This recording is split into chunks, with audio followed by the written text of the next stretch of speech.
გამშვიდობისა საქართველო დღეს 8 ივლისია უყურებთ კურიერს 8 საათზე.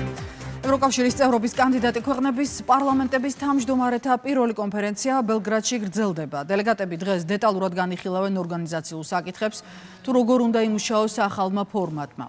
შეხვედრების შემდეგ იგეგმება დეკლარაციის მიღებაც, სადაც სხვადასხვა ქვეყნის პარლამენტის პირველი პირები დააფიქსირებენ საკუთარ ხედვებს ევროკავშირში გაწევრიანების მიმართულებით. სერბეთისა და უკრაინის ინიციატივით ორგანიზებული ფორმატის მიზნად კანდიდატ ქვეყნებს შორის საპარლამენტო დიალოგის გაღრმავება, პოზიციების კოორდინაცია და ევროინტეგრაციის პროცესში ურთიერთმხარდაჭერა სახელდება. სადამფუძნებლო კონფერენცია გუშინ გაიხსნა.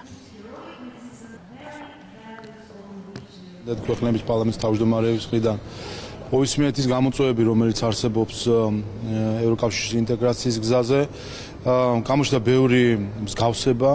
მათ შორის რაც ეხება ცვალებად მიზნებს, ოდესაც ხან ერთი რამეა მიზნად დასახული, ამ მიზანს სამიზნეს მიაღწევ და შემდეგ იცვლება, ემატება. ასევე ხანდახან სუბიექტური მიდგომები წევრი ქვეყნების შიდა დღის წესრიგიდან, პოლიტიკური დღის წესრიგიდან გამომდინარე. ამ ყველაფრიდან გამომდინარე, ყველა ვთანხმდებით, რომ მნიშვნელოვანი არის ერთობა, მნიშვნელოვანი არის ერთმანეთში ინფორმაციის გაცვლა, მხარდაჭერა, გამოცდილების გაზიარება. ის გამოწვევა, რაც ერთ ქვეყანას აქვს გაწევრიანების პროცესში, შეიძლება მეორე ქვეყანას დღეს არ ქონდეს, მაგრამ შემდეგ დაუდგეს და მნიშვნელოვანია ვიცოდეთ, როგორ უმკლავდებიან ამგვარ გამოწვევებს. და რაც მთავარია, ის პოზიტიური გამოცდილება, რაც გულისხმობს სწორად დაგეგმას ინტეგრაციის პროცესის, საკანონმდებლო პროცესის განსაკუთრებით, ახლა შევთანხმდით, რომ ერთმანეთს გაუზიარებთ გამოცდილებას. მშვიდობა, სტაბილურობა, ეკონომიკური მდგრადობა და თანმიმდევრული ეკონომიკური რეფორმები დაასახელა. საქართველოს წარმატების საფუძვლად ანკარაში გამართულ ღონისძიებაზე სიტყვით გამოსვლის დროს საქართველოს საგარეო საქმეთა მინისტრმა მაკა ბოჭორიშვილმა მონაწილეობა მიიღო შეხვედრაში სახელწოდებით მოკავშირეები ანკარაში, რომელიც თურქეთის დედაქალაქში ნატოს უმაღლესი დონის სამიტის პარალელურად ტარდება. პანელურ დისკუსიაზე საქართველოს ვიცე-პრემიერმა აქცენტი გააკეთა დღევანდელ რეალობაში, ახალი და საიმედო სავაჭრო ეკონომიკური მარშრუტების საჭიროებაზე. საქართველოს პირველი დიპლომატი ანკარაში მდინარე ღონისძიებას სხვა მაღალი რანგის პოლიტიკოსებთან და დიპლომატებთან ერთად ესწრება. ფორუმი თურქეთის საგარეო საქმეთა მინისტრმა გახსნა. მშვიდობა, სტაბილურობა, ეკონომიკური მდგრადობა და თანმიმდევრული ეკონომიკური რეფორმები არის საქართველოს წარმატების მნიშვნელოვანი საფუძველი. საქართველოსა და ნატოს შორის მჭიდრო პარტნიორობა მრავალი წლის განმავლობაში ვითარდება. ნატომ და მისმა წევრმა ქვეყნებმა მნიშვნელოვანი წვლილი შეიტანეს საქართველოს თავდაცვითი შესაძლებლობების გაძლიერებაში.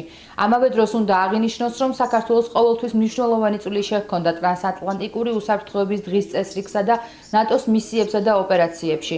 საკმარისია გავიხსენოთ ავღანეთის მისია, სადაც საქართველო როგორც ნატოს არაწევრი ქვეყანა სამხედრო კონტინგენტის რაოდენობით ყველაზე მსხვილი კონტრიბუტორი იყო. საქართველოსთვის მშვიდობისა და სტაბილურობის შენარჩუნება მრავალი წლის განმავლობაში როგორც საგარეო, ისე შიდა პოლიტიკის უმთავრესი პრიორიტეტია. შეგახსენებთ, რომ საქართველოს ტერიტორიის 20% კვლავ რუსეთის ოკუპაციის ქვეშ რჩება, რაც არა მხოლოდ ჩვენი ქვეყნის, არამედ მთელი რეგიონის უსაფრთხოების ერთ-ერთ მნიშვნელოვან გამოწვევას წარმოადგენს. ჩვენს რეგიონში არსებობს წარმატებული თანამშრომლობის მაგალითი საქართველოს, თურქეთისა და აზერბაიჯანის სახით. 10 წლეულების განმავლობაში ჩამოყალიბებული სტრატეგიული პარტნიორობა დღეს უსაფრთხოების თვალსაზრისით კიდევ უფრო დიდ მნიშვნელობას იძენს, რადგან ერთობლივად განხორციელებული ენერგეტიკული პროექტები და სატრანსპორტო დერეფნები დღეს სრულიად განსხვავებული მნიშვნელობის მქონეა. ბაქო მწვანე ენერგეტიკული დერეფნის რიგით მე-12 მინისტერიალს მასპინძლობს. მაღალი რანგის შეხვედრაში, რომელიც დღეს იხსნება, საქართველოს ეკონომიკის მინისტრი აზერბაიჯანელ, უნგრელ და რუმინელ კოლეგებთან ერთად მონაწილეობს. მხარეები პროექტის ტექნიკურ-ეკონომიკური კვლევის შედეგებს განიხილავენ და სამოქმედო გეგმას შეიმუშავებენ. შეგახსენებთ, რომ 4 მხრივი სტრატეგიული შეთანხმება 2022 წელს გაფორმდა. პროექტი სამხრეთ კავკასიასა და ევროპას შორის მწვანე ენერგიის ახალი მარშრუტის შექმნას ითვალისწინებს, რამაც რეგიონის ენერგეტიკული უსაფრთხოება და სტრატეგიული როლი მნიშვნელოვნად უნდა გაზარდოს. ეს გახლავთ პროექტი, რომელიც სამხრეთ კავკასიას დააკავშირებს ევროპასთან და რომელიც განახლებადი ენერგიის წყაროების მეშვეობით გამომუშავებელ ელექტროენერგიის ტრანზიტს და ექსპორტს მოახდენს ევროპისაკენ. დღევანდელი შეხვედრა ემსახურება ტექნიკურ-ეკონომიკური შესწავლის შეფასებას, რომელიც ჩატარდა აღნიშნული პროექტის გარშემო. FBI-ის დირექტორი ქეშ პატელი საქართველოს გენერალურ პროკურორს მადლობას უხდის. ოფიციალური წერილი გიორგი გვარაკიძეს ბიუროს თბილისის ოფისის ხელმძღვანელმა ალექს თიგაიმ გენერალურ პროკურატურაში გამართულ შეხვედრაზე გადასცა. მხარეებმა უწყებებს შორის არსებული თანამშრომლობაში აჯამეს და პარტნიორობის გაღრმავების გეგმები დასახეს. შეხვედრას ამერიკის საელჩოსა და საქართველოს პროკურატურის წარმომადგენლებიც ესწრებოდნენ. ქართული ოცნება კიდევ ერთხელ ეხმიანება ლელოს ახალ ინიციატივას სანაკლის სპორტთან დაკავშირებით. მმართველ გუნდში ამ კონკრეტული ოპოზიციური ფლანგის წინადადებას ქვეყნის საზიანოდ და ანტიეროვნულად მიიჩნევენ.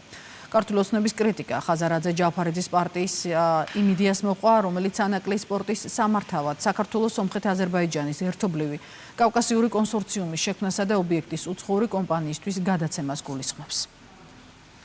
ეს არის გულწრფელი განცხადება ბატონი გეგელიას მხრიდან, ის ასე თვლის მას ამის ჯერა. ისევე როგორც თლიანად ამ აგენტურული კოლექტიური ნაციონალური მოძრაობის თითოეულ წევრს.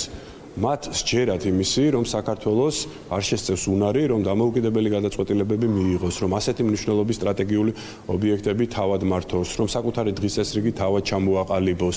მათ სჯერათ იმისი, რომ აუცილებელია, რომ მითითებები მოდიოდეს უცხოეთიდან, აუცილებელია, რომ ის დავალებები შეასრულონ, რაც მოდის კონკრეტული საელჩოებიდან, აუცილებელია, რომ პირველ რიგში გაატარონ ბრიუსელის და სხვების ინტერესები და მერე იფიქრონ უკვე საქართველოზე. საერთოდ რა მორალური უფლება გააჩნიათ კონკრეტულად ლელოს წარმომადგენლებს, როცა ანაკლიაზე საუბრობენ, ხო?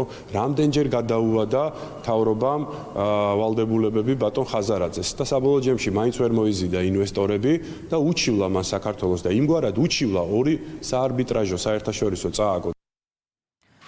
თინა ბოკუჩავასა და ნაციონალურ მოძრაობის პოლიცაბჭოს წევრებს დღეს უფლებამოსილების ვადა ეწურებათ. პარტიაში ამბობენ, რომ ყრილობა, სადაც შიდარჩევნები უნდა შედგეს, ერთი თვის ვადაში ჩატარდება. ვინ იქნება ნაცმოძრაობის თავმჯდომარის კანდიდატი, პოლიტიკურ მოძრაობაში თვლიან, რომ ეს შიდა კონსულტაციების შედეგად გადაწყდება. ამ ფონზე კი პარტიაში დაპირისპირება კვლავ მწვავეა. მოძრაობის შიგნით აზრთა სხვადასხვაობა, როგორც თავმჯდომარის კანდიდატურასთან, ისე მისი არჩევის წესთან დაკავშირებით. უშუალო თარიღი ჯერ ცნობილი არ გახლავთ, როდესაც ყრილობა ჩატარდება, თუმცა სადღაც ერთი თვის მანძილზე აუცილებლად ჩატარდება ეს ყრილობა. მანამდე რამდენიმე კვირის მანძილზე ეს ადამიანები დარჩებიან კვლავინდებურად საკუთარ ასე ვთქვათ ხელმძღვანელ პოსტებზე. სანამ ახლა კონსულტაციები არ ჩატარდება, მანამდე არ ამგონია რომ ვინმე გიპასუხოთ ამ კითხვაზე და სანამ თვითონის კანდიდატები არ დააყენებენ საკუთარ კანდიდატურას, ერთ-ერთი мотиваციის მიმცემი მათთვის შეიძლება იყოს მათი თანაგუნდელების რჩევაც, რეკომენდაციაც. მიუხედავად იმისა, ვინ იქნება თავმჯდომარე, ყოველთვის ნაციონალურ მოძრაობად არჩება ნაცების პარტიაც მათ განაყარებთან ერთად. ახლა უბრალოდ ჩვენ ვხედავთ სხვადასხვა ამ ქვეყნის მოღალატეობრივ დოკუმენტებზე თუ მოღალატეობრივ ნაბიჯებზე ხელმომწერი პირების თავიანთ პატრონებთან თავის მოწონების მცდელობებს და გარე პატრონების გულისხმობა ამ შემთხვევაში რა თქმა უნდა.